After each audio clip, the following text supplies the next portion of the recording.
Hello, I'm Koichiro or Katie from Placemaking Japan. And today in this podcast, I'm talking about our network, Placemaking Japan, and the value of the great global network and some inspiration from Japan. Thank you so much for listening to Urbanistica Podcast. I am Mustafa Sharif, an urban planner, and you're more than welcome to join my big journey of exploring the making of smarter and more livable cities. Please don't forget to follow Urbanistica on the different social media platforms, and also let's connect on LinkedIn. Big thanks to Urbanistica podcast partner AFRI. AFRI is an international engineering and design company providing sustainable solutions in the fields of energy, industry, and infrastructure. Are you ready for a new episode? Let's go for it.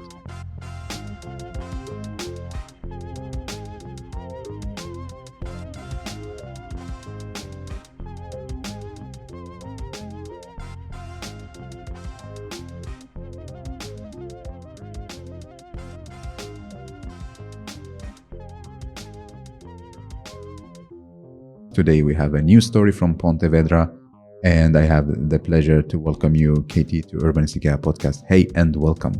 Hello, I'm Katie from Placemaking Japan, and I'm really pleased and excited to be in this my favorite program.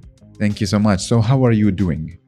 Yeah, it's very nice and very busy because in this Pontevedra, I'm joining the Placemaking Week Europe, and there are so much interesting programs are going on. So it's very inspiring. Nice. So did you manage to attend? No, it's impossible to attend all of them. Right, Like, how many right. did you attend? Like, I don't know. I cannot count, but yeah, that another member of Placemaking Japan is joining. So we are splitting and Yeah. joining as much as possible. nice.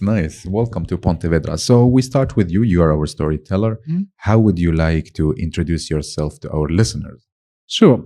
Okay. So I'm coming as a member of Placemaking Japan, and this is a network launched last year, 2021, and that is new, but it's hosted by our kind of collective of Sotonova. That is an organization, non-profit organization doing the web media project, advocacy training, and so on and so forth.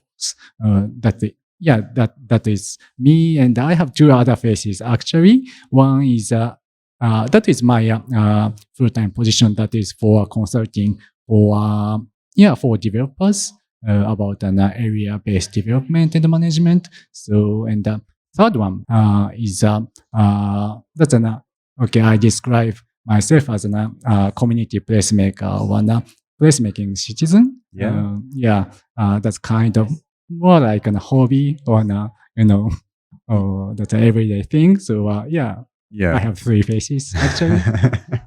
Awesome. What are you passionate about? That's placemaking is my passion, and so that say there are two things are happening. One is that we are as Placemaking Japan and Sotonova, we are now starting the new training course for place game, which is one method of to engage people and assess public spaces. So that is coming. So that is exciting. And the other is for more like for community. That is I work with high school students in my town, and they come up with a great idea to do a very quick intervention like a mobile library project. So that's gonna be really exciting. Yeah. So tell me about the background of Placemaking Japan. Who did it? Who did start it? The network is being organized by our organization Sotonova.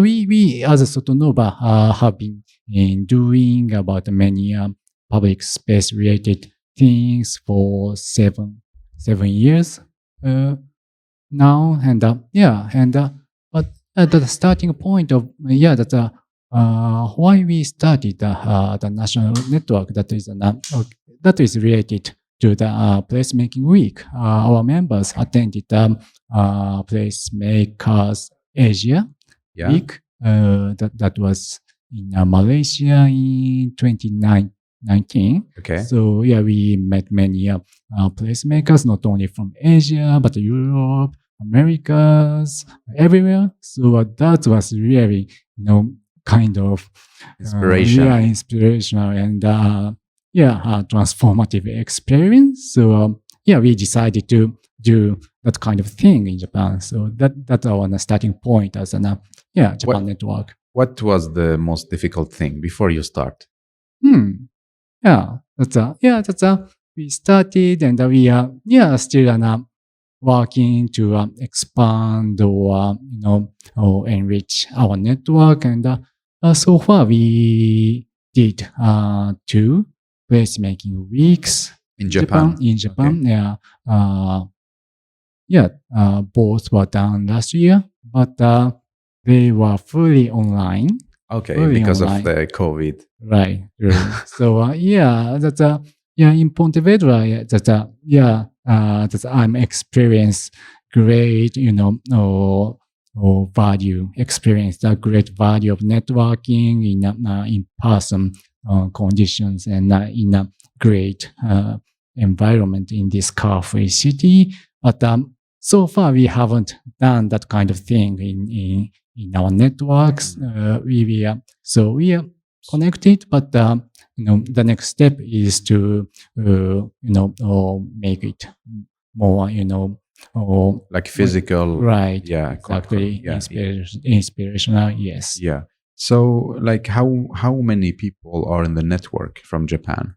That's in network. It's an we actually we don't have a correct number. It's maybe hundreds of people and joining in Facebook following Facebook page, and just maybe core members are just 20-ish or something, and we are now trying to develop our directory of the Japanese placemakers. So we would like to more visualize and celebrate our placemakers. Yeah.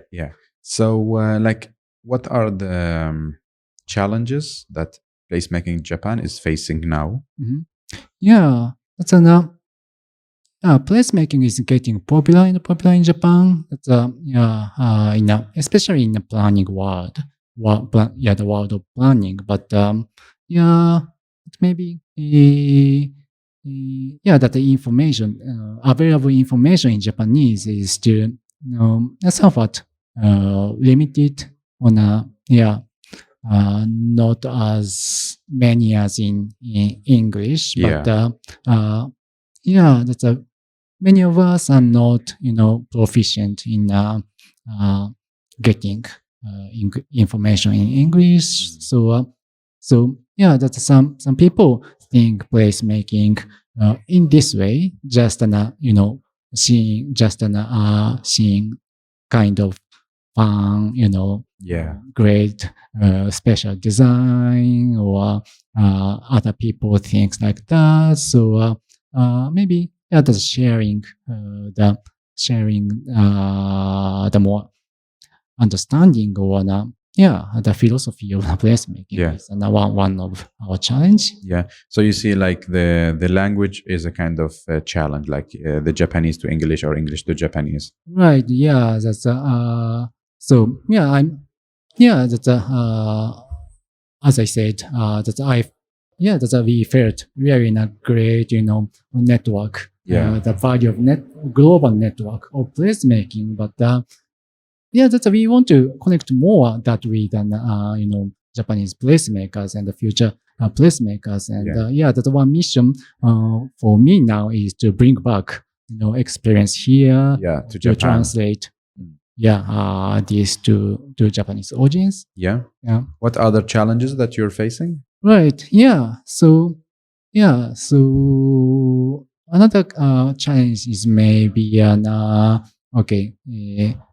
I talked about the understanding in the planning world, but we want to expand it more to other sectors. That's a Like more, not only urban planning. Exactly. Yeah, placemaking is getting popular in urban planning, architecture, built environment specialists, but that could be the value of placemaking is to bring more, or experts or non-experts to the same place. So that's what we would like to do. Yes. Other challenges, or these are the main two? These are. Yeah. So practically, that's that we are doing some projects and bringing the placemaking workshop methods and so on. Yeah. But so we are still trying to Exactly. have more or meaningful or better way of engagement, participation, on the co-creation. That's for example, maybe that the engagement is maybe one of the most common languages in placemaking, but I feel sometimes difficult to translate it in Japanese. Okay. Yeah, we have the similar words, but sometimes I feel somewhat difficult to convey that nuance. Yeah. So you spend a lot of time in like bringing inspiration from the world and translating it correctly to Japanese. Right. Yeah. Can you tell us about like a project that you work with in Japan related to placemaking? I'm very curious. Sure. Yeah. That's in terms of the translating the global knowledge, there is one that is about place game training course that I'm passionate about now. That's what we did is to bring the method of the place game workshop method, and that we are doing the training. But before that, we made a kind of guide to for place game, how you can organize and implement that method. And there was a manual kind of guide in that made by a Placemaking Europe, and we tested that in Japan, but we found some kind of difficulty to directly apply it in our context. That's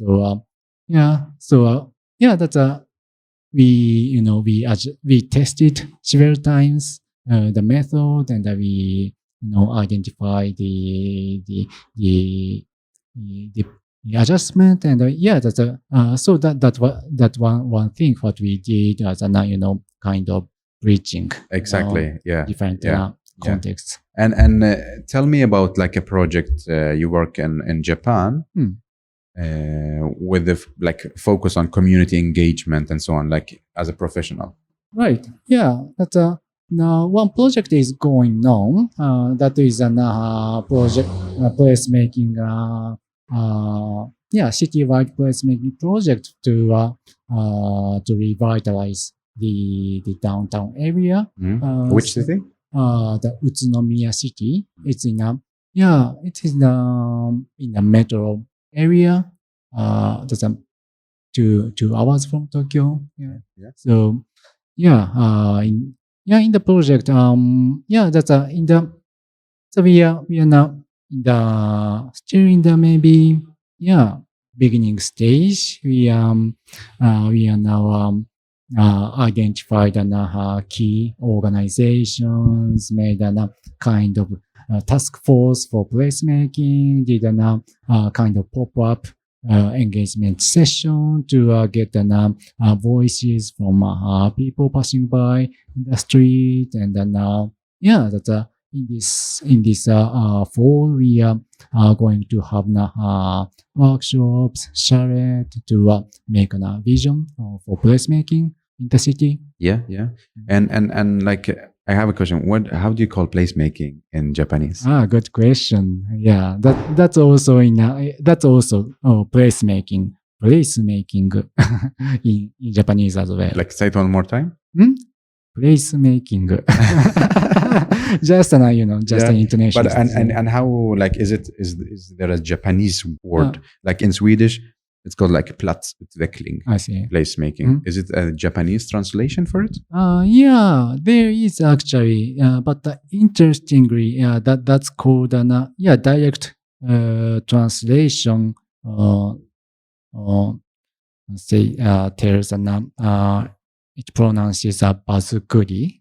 Bazukuri, but interestingly, that word is used for somewhat different. Okay. As original placemaking. Yeah. The term bazukuri is more used for not only for public spaces, but maybe more for indoor.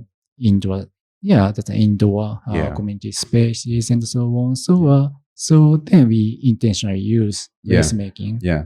And is it common that in Japan you do community engagement projects or not really? It's common. It's common, and so that's how we and it's I think it's increasing in some way, and maybe the slight difference of the placemaking from the conventional one is to maybe it's more linked to the actions. Yeah. And are you also in Japan, like looking at what Europe doing, and you like taking it to Japan, like now as with the 15-minute city, with other, like, let's say things that happening in Europe, or no, you're like saying no, this is not really related to our context, and we don't need to take it in.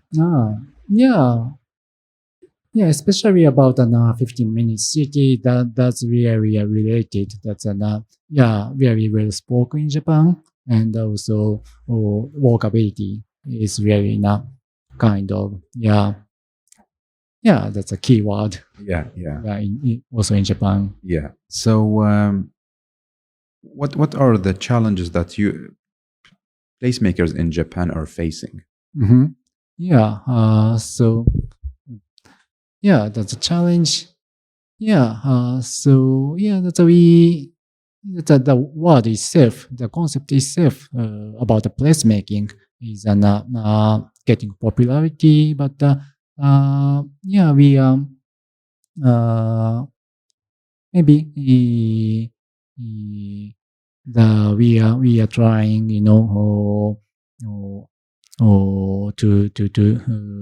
to introduce practical approaches of the placemaking. That's as I say, the information in Japanese is still limited, and so that's why we made a Japanese version of the guide, and so publishing in the media.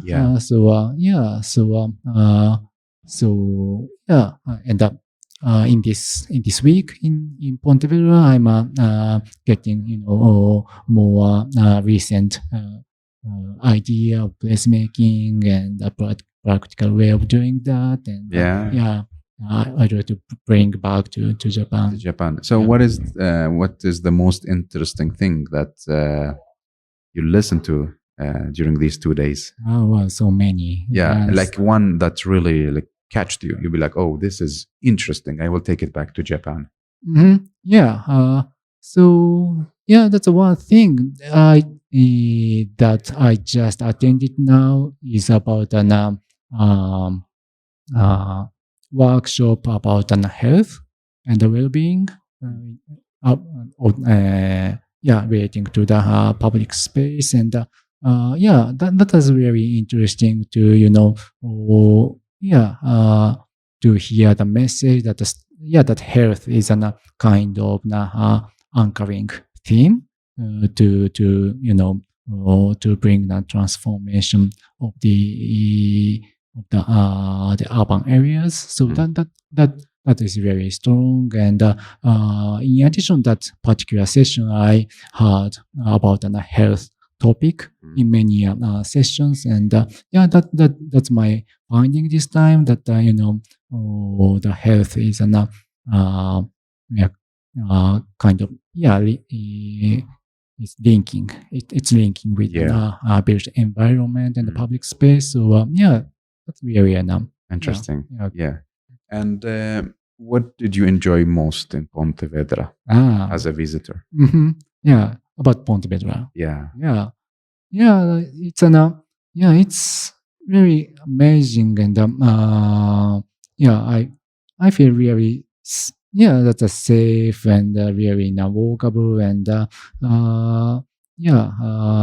there are many great plazas and squares, and one thing that really struck me was that the school kids playing football. Yeah, football on a square in just in front of the school in a lunch break. Wow, that's that was really great. Yeah.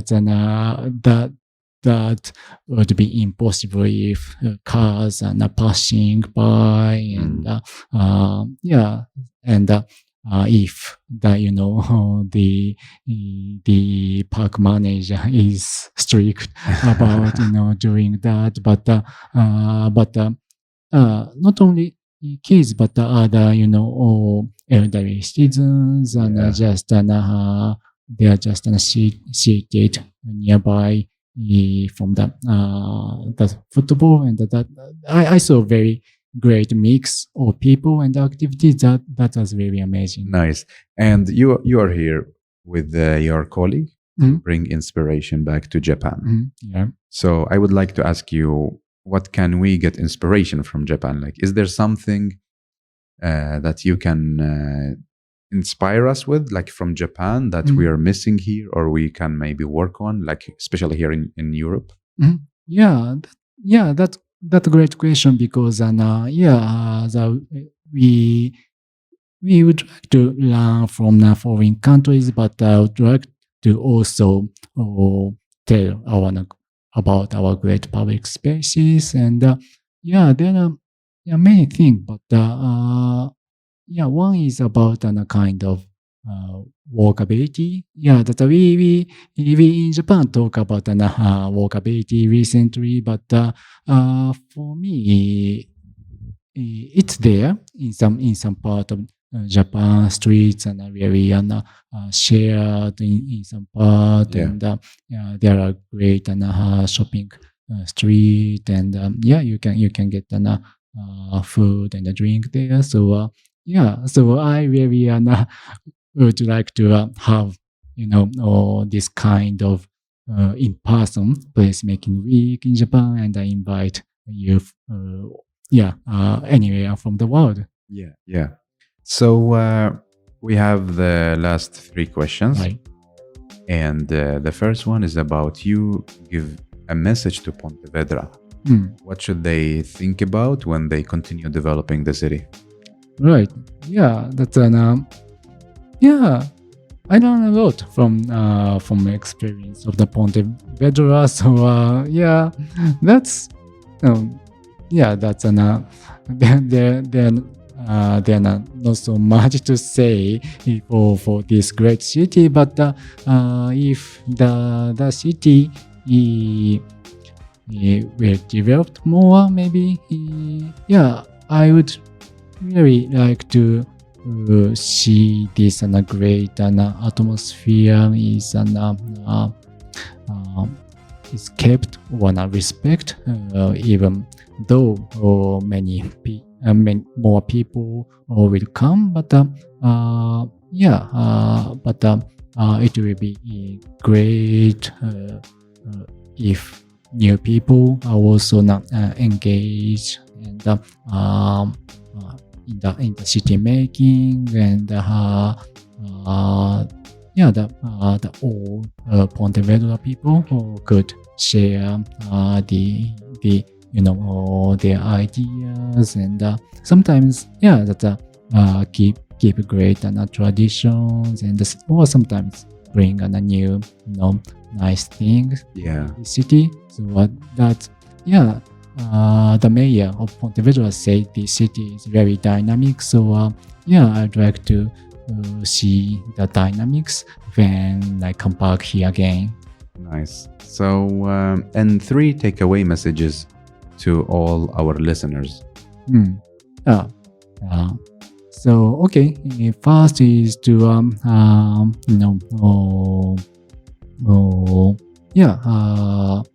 this the networking of placemakers is very great and it's now getting really international and we are inspiring each other very much. So so that's what I'm enjoying and I hope to share this excitement with many people around the world. Yeah. The second is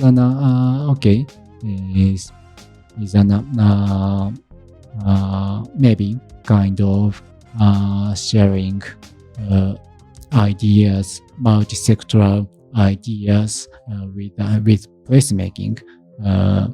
So many different things, not only about planning and architecture, is talked in this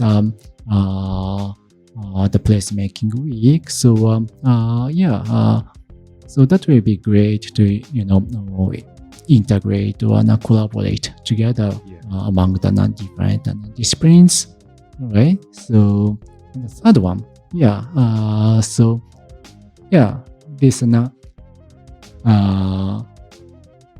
that's in Pontevedra we experience very great example of the walkable city and 15-minute city. It's real here. So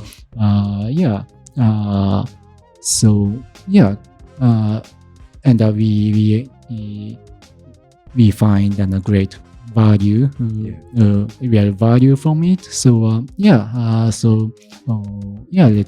it's worth trying to make it real in many parts of the world. Nice. Nice. And the last question in this episode, it's going to be you asking it to me and to the listeners. So now it's your turn to ask. What is your question to us? So I'd like to hear more about your what process or method you are using for your placemaking activities and what's your challenge and how you overcome it. Maybe I packed some severe questions, but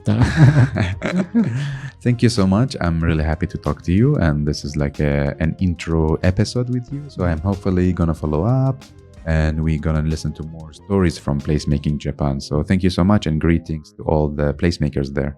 Thank you so much. Let's see you in Japan.